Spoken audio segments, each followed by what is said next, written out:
Во пресрет на пролетниот дел од шампионатот, фудбалерите на Академија Пандев одиграа контролен меч со тимот на Скопски Вардари и забележа убедлива победа од 6:1. Надпреварот се одигра на теренот на новиот стадион што го гради Горан Пандев и се играше два пати по 60 минути, во кој двата тренера имаа можност да ги комбинираат составите. Во првиот дел од контролката заврши со 3:1 за Пандевци, благодарение на головите на Дориев и Иванов. Во вториот, како стрелци се запишаа новито заселување Велинов, Николов и Тријановски. Според Југослав Тренчовски, има некои сегменти на кои мора да се поработи пред пролетниот дел од првенството кој ќе стартува веќе внедела. Тој е задоволен од резултатот против Вардар, иако ова е контролни пријателски меч.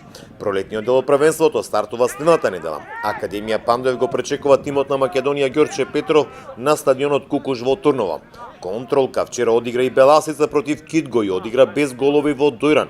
Во овој клуб најверојатно ќе дојде екс-младинскиот репрезентативец Кристијан Денковски, а веќе внедела на стартот од пролетниот дел од шампионатот и гостуваат на Прилепска победа.